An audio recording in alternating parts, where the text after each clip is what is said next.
विघ्नहर्ता श्री गणेश, श्री गणेश, श्री गणेश। देवताओं को पराजित करने का यही उचित समय है, किंतु एक योग्य अर्थात प्रचंड असुर ही सिद्ध कर सकता है मेरा मनोरथ। एक ऐसा असुर जिसके अपूर्व शस्त्र में अनोखी शक्ति हो।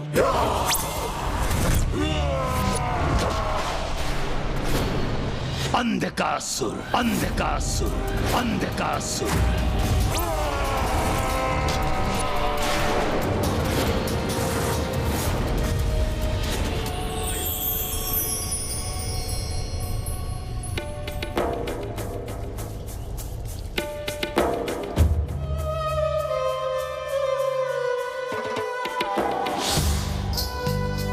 कात्यायनी पुत्री,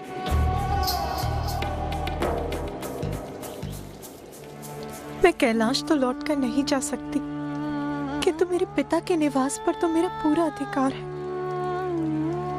रुक जाइए।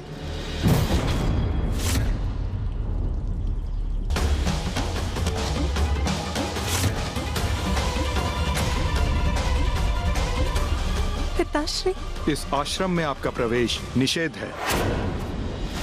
यह आश्रम अब आपके लिए पराया हो गया है।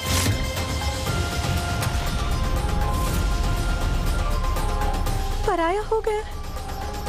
कैसे? मेरी भक्ति के फल स्वरूप और संसार के कल्याण हेतु आपने मेरी पुत्री के रूप में जन्म लिया, परंतु वास्तविकता में आप तो महादेव की अर्धांगिनी ही है ना। इसलिए आपकी वास्तविक शोभा महादेव के साथ ही है।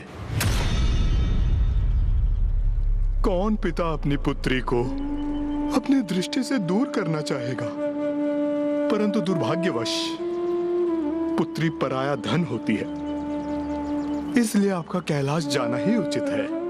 पुत्री और धन, इन दो सुंदर शब्दों में आपने पराया जोड़कर इन्हें अर्थहीन कर दिया पिताश्री, और मुझे अपने से विलग कर दिया। एक स्त्री अपने और अपने परिवार के लिए मान अपमान सब भूलकर सब कुछ सह सकती, किंतु अपने स्वामी की उपेक्षा नहीं, क्योंकि मैं कहीं और नहीं जा सकती। आप ये मत सोचिएगा कि मैं यहाँ आपसे सहायता मांगने के लिए आई थी। मैं तो यहाँ केवल अपने पिताश्री का स्नेह पाने आई थी, आपका ध्यान रखने आई थी पिताश्री। मेरा दुर्भाग्य, यहाँ भी मैं अपने पिता के स्नेह से वंचित रही। किंतु स्त्री अबला नहीं होती, वो किसी भी पुरुष पर आश्रित नहीं होती। पिताश्री, मैं आपसे विदा लेती हूँ।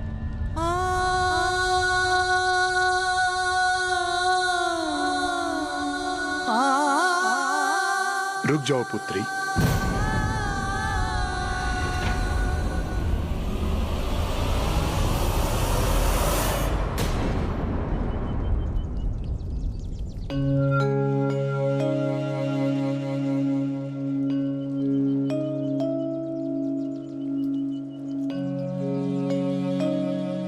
पुत्री रूप में आपको पाकर मैं धन्य हुआ, परंतु आप महाशक्ति हैं, ये मुझे ज्ञात है। आपके और महादेव के मध्य जो हो रहा है वो भी आप ही की लीला है। आपका भक्त और पिता होने के नाते यह भेंट मैं आपको दे रहा हूं।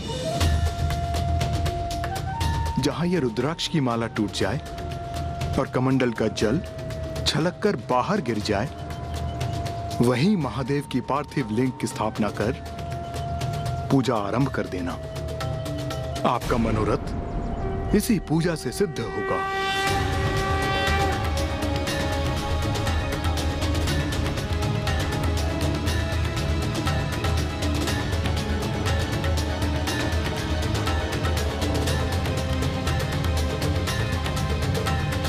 एक पुत्री के रूप में आपने मुझे अत्यंत ही सुखद पल दिए हैं, परंतु एक सुख से मुझे वंचित कर दिया। बस आपका कन्यादान नहीं कर सका।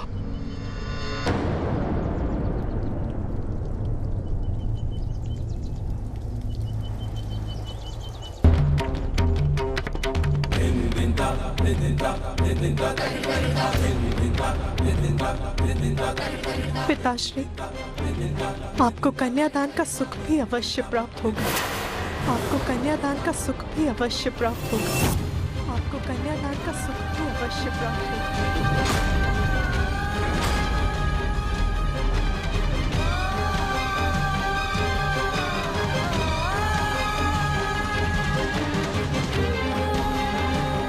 क्षमा करना पुत्री,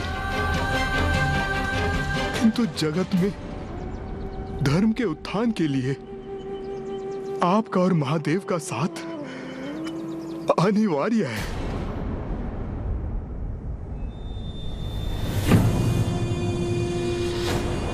ये तो विशालकाय कूप है मेरे समक्ष। अंधकासुर यहाँ है।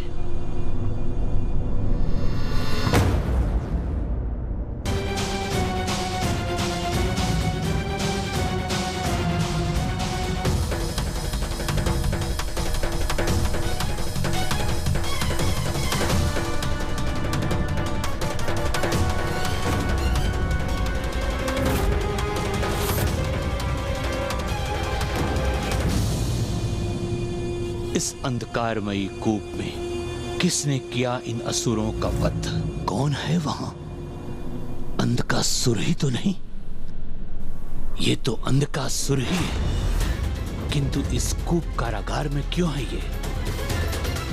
और यदि उसके साथ बंदी सभी असुर मृत हैं, तो वो जीवित कैसे है? मुझे अपनी अंतर्दृष्टि से ज्ञात करना होगा यहां हुआ क्या है।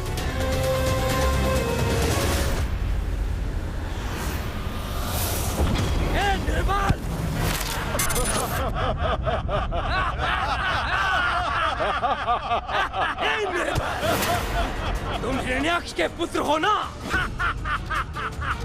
हिरण्याक्ष की मृत्यु के पश्चात तुम्हें इस कारागार में नष्ट होने के लिए छोड़ दिया गया था ना? क्यों? इसलिए कि तुम्हारे नेत्रों पर वस्त्र बंधा है। जिसके नेत्र ही बंधे हो वो कुछ नहीं कर सकता। मारो इसे। ये असहाय असुर है, किसी कार्य के नहीं हो तुम। अरे असहाय असुर, यहाँ तुम कैसे सुरक्षित रहोगे? यहाँ पर जो सबसे शक्तिशाली है वही बच पाता है। निर्बाल,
मेरा अनुमान उचित था।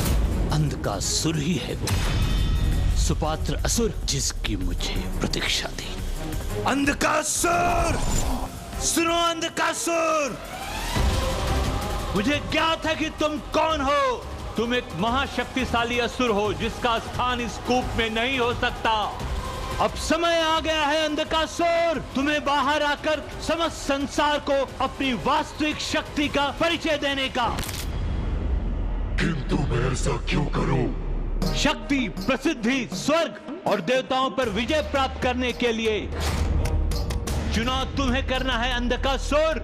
ब्रह्मांड पर राज करना चाहते हो या इसी कारागार के एकांत में मृत्यु प्राप्त करना चाहते हो? किंतु तुम हो कौन जो मैं तुम्हारी बात मानूं? मैं असुर गुरु शुक्राचार्य हूँ, तुम्हारा भी गुरु।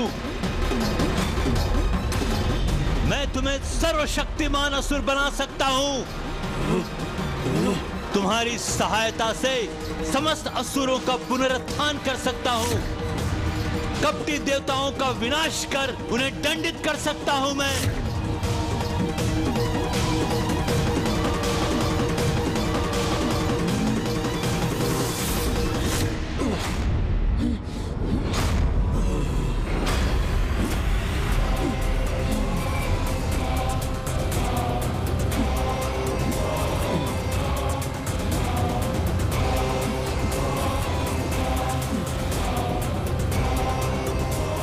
अद्भुत है इसकी शक्ति।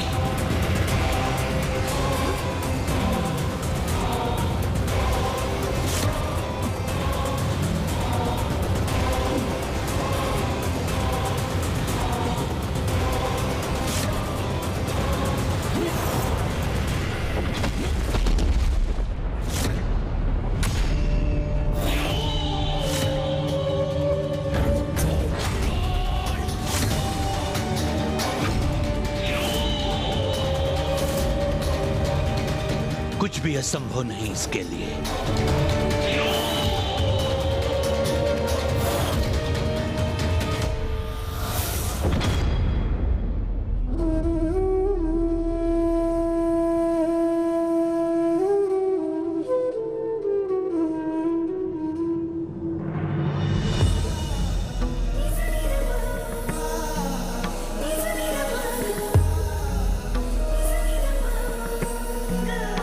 पिताश्री,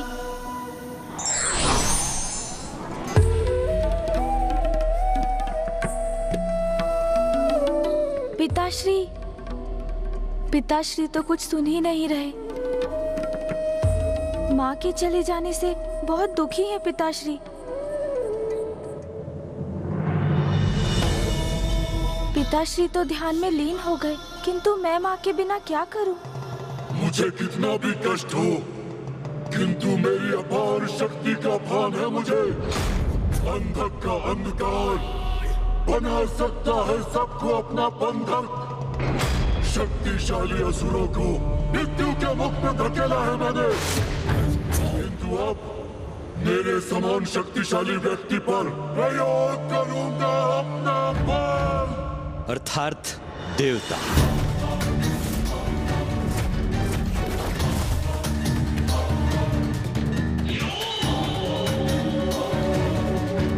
देवता नहीं, आप।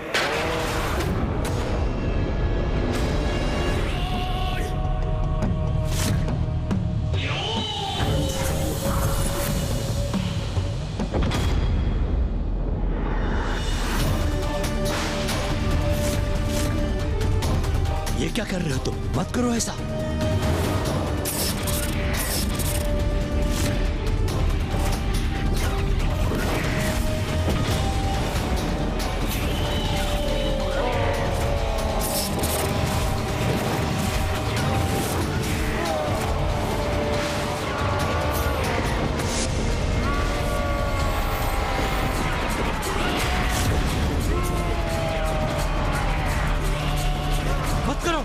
मत करो ऐसा।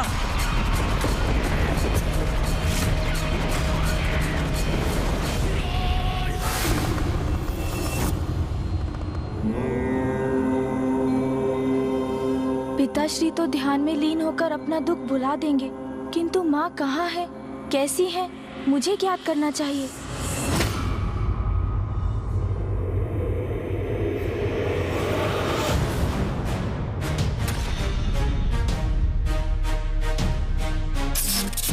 ये अंधकार, ऐसा भयंकर अंधकार तो मैंने तब भी देखा था जब मैं परशुराम जी के साथ गोलोक गया था।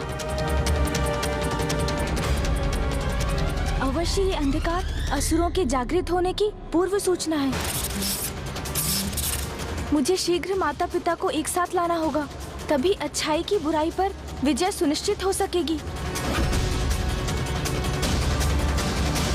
माँ, माँ,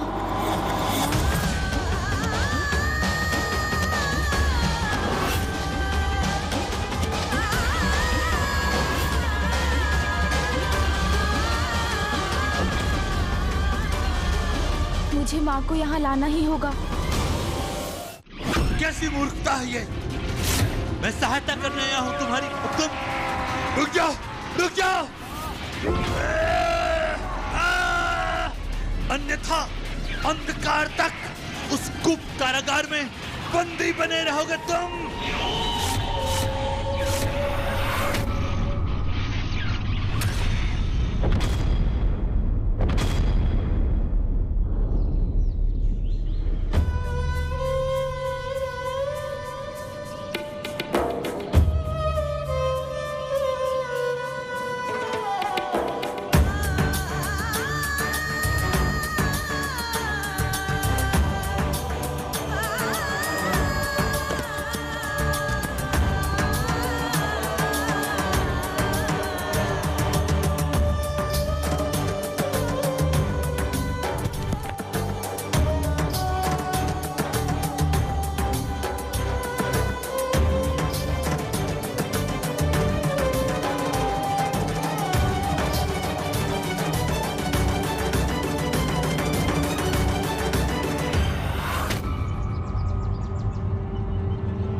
संभलिए माँ।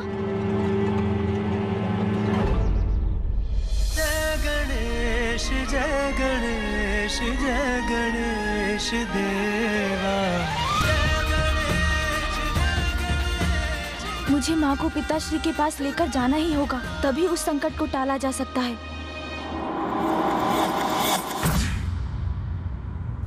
ये क्या कर रहे थे तुम? मेरी शक्ति असुरों का अंत करने में सक्षम है, ज्ञात है मुझे, किंतु वो आप जैसे योग्य और शक्तिशाली पुरुष को बंधक बना सकता है या नहीं, ये देखना चाहता था मैं। असुर गुरु शुक्राचार्य, तुम्हारी शक्ति मारक है, सर्वनाशी है, और वो हो भी क्यों ना, तुम स्वयं ब्रह्मदेव के वरदान से प्राप्त किया है। मेरे पिता की हत्या के भी पूर्व मैंने चतुर्मुख को प्रसन्न करने के लिए तप किया था और उनसे वरदान भी लिया था। ओम ब्रह्मदेवाय नमः, ओम ब्रह्मदेवाय नमः, ओम ब्रह्मदेवाय नमः, ओम ब्रह्मदेवाय नमः, ओम ब्रह्मदेवाय नमः, ब्रह्मदेवाय नमः, ब्रह्मदेवाय नमः, ब्रह्मदेवाय नमः। अंधकासुर,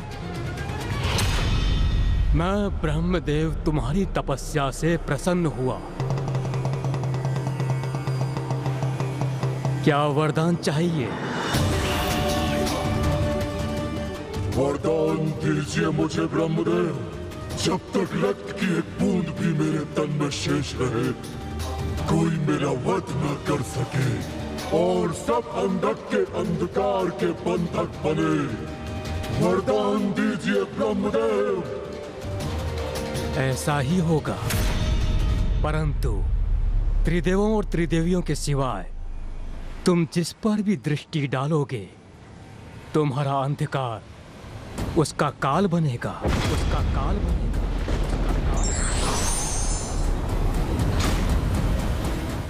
ब्रह्मदेव के वरदान से शक्तिशाली तो बन गया था मैं, किंतु मुझे दिशा दिखाने वाला कोई न था। पिता की मृत्यु के बाद मुझे इस अंधकूप में फेंक दिया गया, किंतु इस संपूर्ण समय धीरज नहीं खोया मैंने। प्रतीक्षा थी मुझे उचित समय की, एक योग्य गुरु पाने की, जो मुझे मेरे जीवन के उद्देश्य से परिचित कराए। शक्ति, बुद्धि और धीरज तीनों परम योद्धा के गुण हैं। यही देखना चाहता था मैं। समय आ गया है कि तुम असुरों के नायक बनो, देवताओं से असुरों के अपमान का प्रतिशोध लो, धर्म का विरोध कर अधर्म का संचार करने का सर्वथा उचित समय है, क्योंकि शिव और शक्ति दोनों एक दूसरे से विलग हैं, जिसके कारण देवता शक्तिहीन है। इसलिए अभी उन्हें पराजित करना अत्यंत सरल होगा हमारे लिए।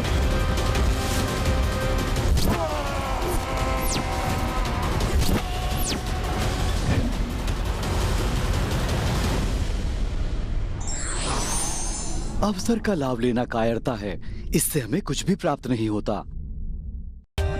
For more updates, subscribe to our channel, click the show links and enjoy watching the videos.